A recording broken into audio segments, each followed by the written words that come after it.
ने इसके पहले भी देखा होगा कि चक्रवात के कारण जो लगातार 2 दिनों तक वर्षा हुई थी और सबसे अधिकतम वर्षापात रिकॉर्ड हुआ था, तो उस समय भी दूसरे दिन जो वर्षा का पानी है वो सहजता से हम सबों ने निकालने का काम किया है और इसके लिए हमारी सारी तैयारियां हैं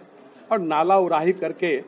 इस तैयारी को हम सबों ने एक मुकल्लिम मुकाम देने का काम किया है। और कल और आज सुबह की बारिश ने भी जल जमाव की स्थिति को पैदा किया है, लेकिन हमारे सभी अधिकारी जल निकासी के लिए लगे हुए हैं, हमारे सारे कर्मी लगे हुए हैं और कई योजनाओं को हम सबों ने अस्थायी समाधान हेतु उसे लागू करने का निर्णय लिया है, जो आने वाले दिनों में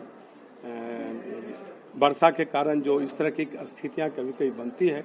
उसको हम अस्थायी रूप से रोकने की दिशा में भी प्रयत्नशील है। 2-3 घबराइए नहीं, 2-3 महीने में सरकार गिरने जा रही है। देखिए, वो प्रतिपक्ष के नेता हैं बिहार विधानसभा में, लेकिन बिहार जब गहरे कोरोना के संक्रमण के संकट से गुजर रहा था, वो बिहार से बाहर थे और जब वो लौटते हैं तो कुछ ऐसी बातें कह जाते हैं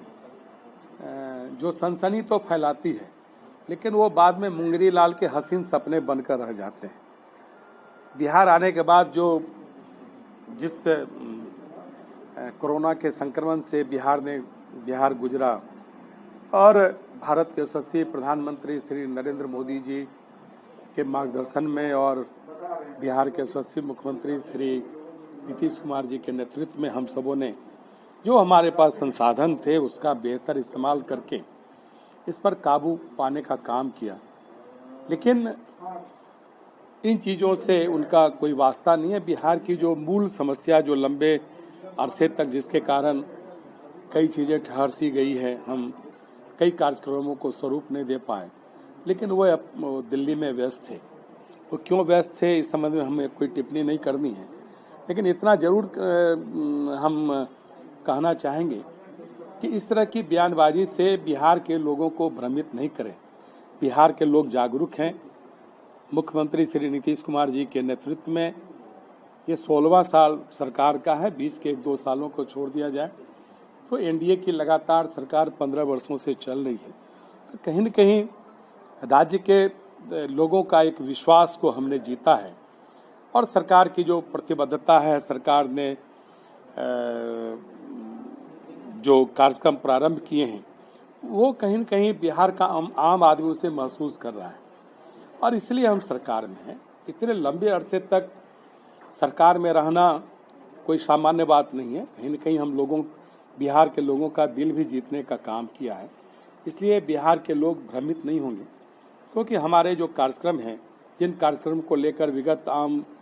चुनाव में हम श्री नीतीश कुमार जी को मुख्यमंत्री के रूप में उनकी घोषणा करके बिहार के चुनाव में निकले थे और आत्मनिर्भर बिहार के 7 निश्चय कार्यक्रम को लेकर हम सब